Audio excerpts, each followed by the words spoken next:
Welcome to my talk, which critically deliberates on Edward Said's Orientalism thesis and its contemporary application vis-à-vis Jasbir Puar's concept of homonationalism. I begin with a quote from the Marxist sociologist Robert Miles.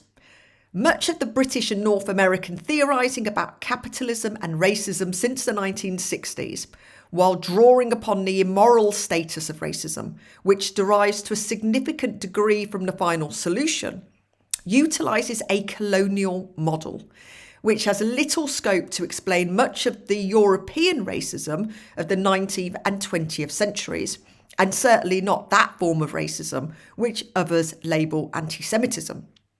It does, however, have a relevance to the controversial debate about whether or not Zionism can be defined as an instance of racism.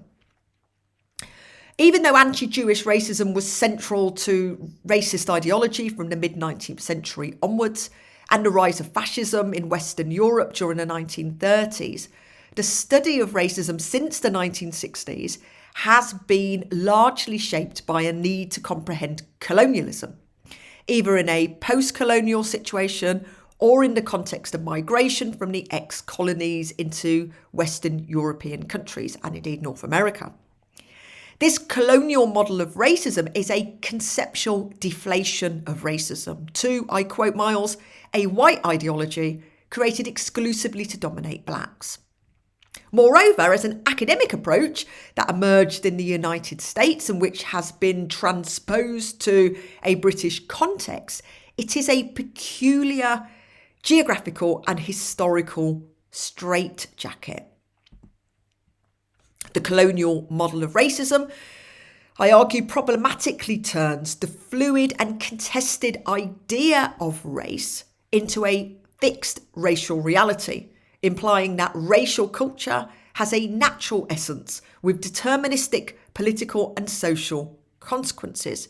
Indeed, this model of racism, in the words of Robert Miles and Malcolm Brown, condemns white people to a universal condition that implies the possession of a permanent essence that inevitably sets them apart.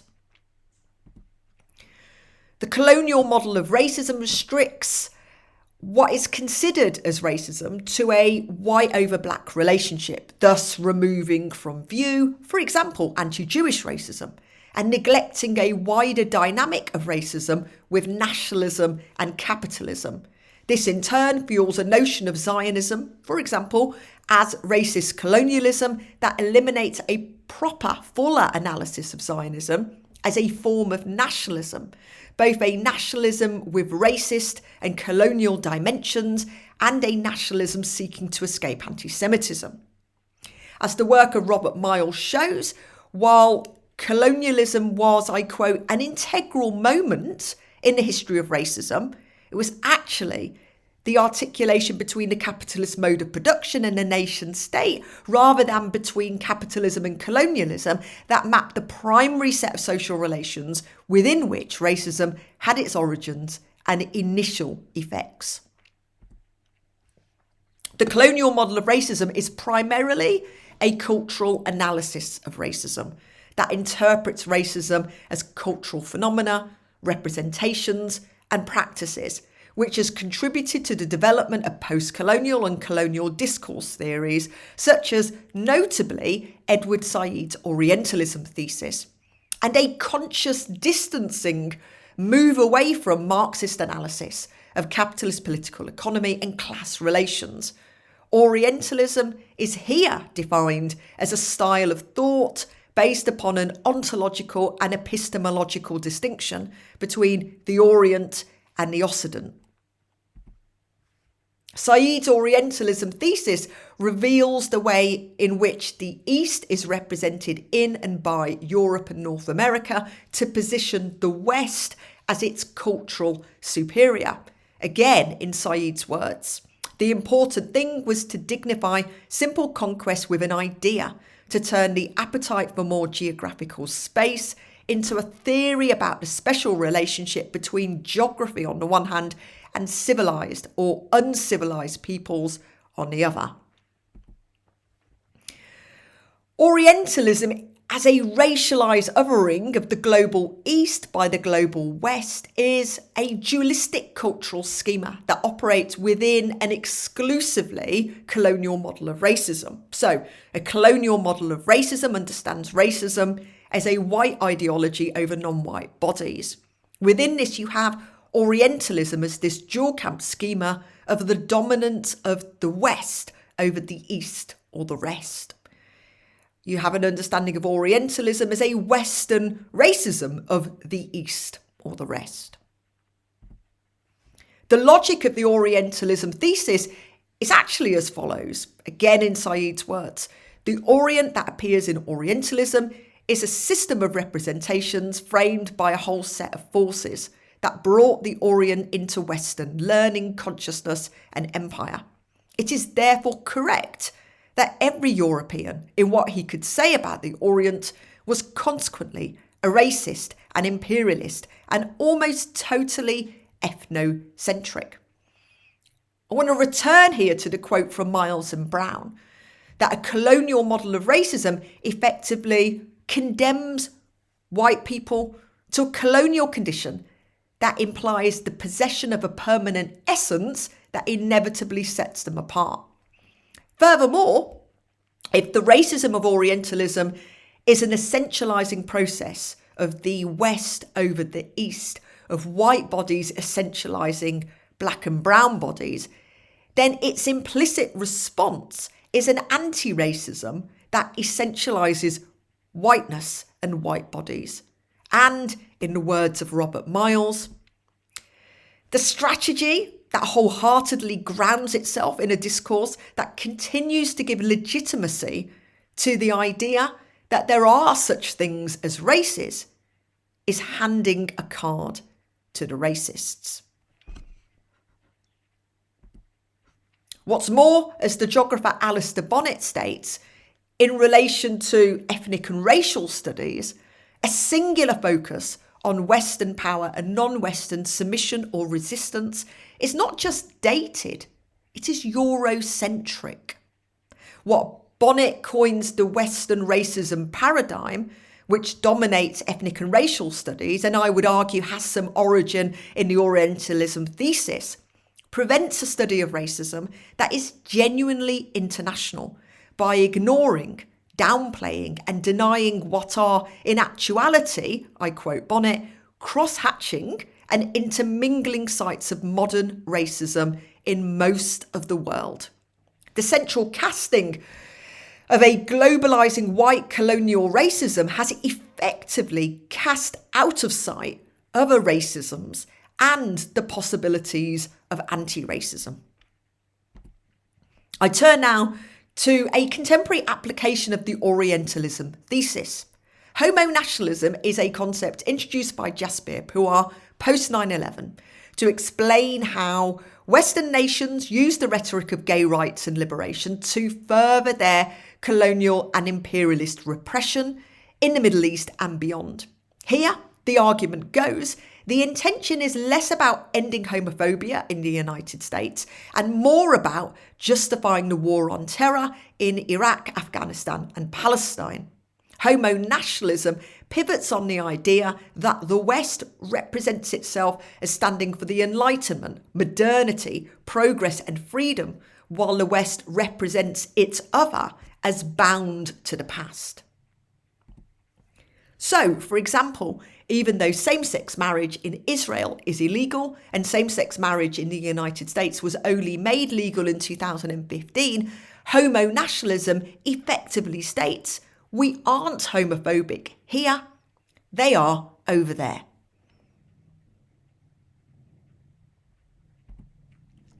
As Puar remarks, a pernicious inhabitation of homosexual sexual exceptionalism occurs through the staging of US nationalism with a practice of sexual othering, one that exceptionalizes the identities of US homosexualities vis-a-vis Orientalist constructions of Muslim sexuality. Puar observes how queer history and rhetoric is based on the idea of transgression. The homonationalism in queer times is US hegemony. effectively saying we welcome transgression while the rest of the world is stuck in their traditions. With queer identity of the white liberal subject standing in for US hegemony.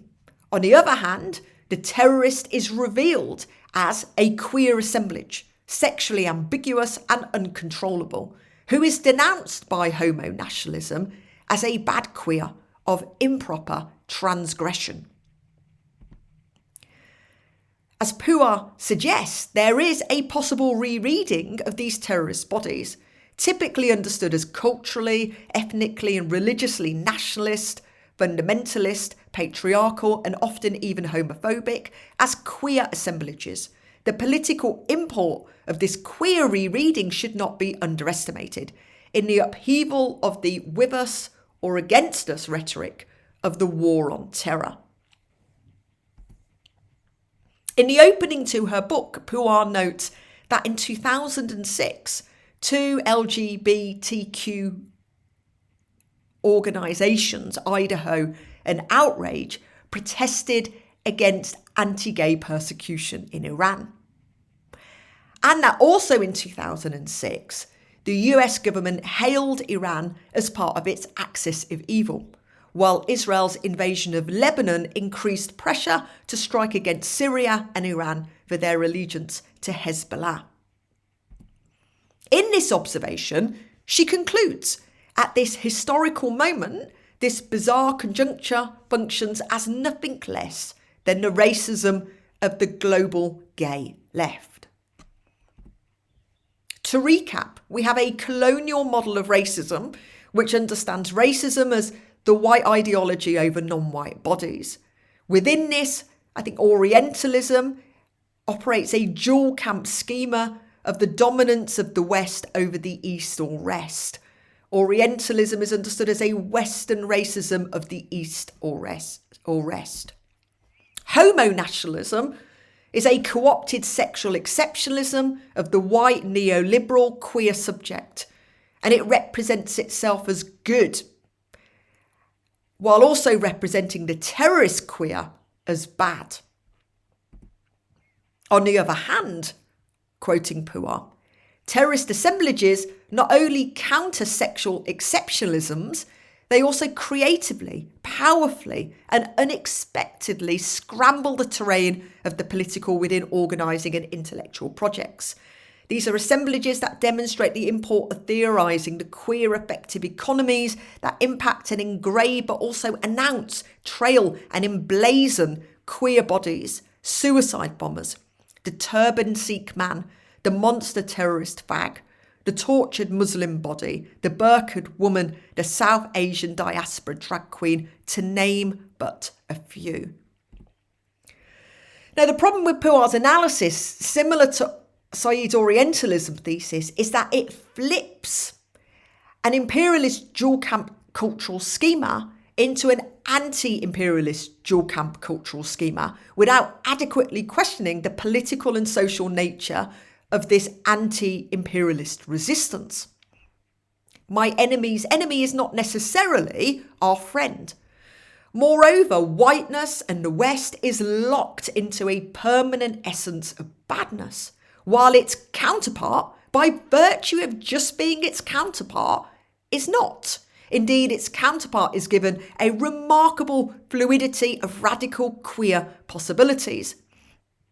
There's a naive romanticising in the reading of terrorist assemblages as queer assemblages in the grouping of South Asian diaspora drag queens with suicide bombers.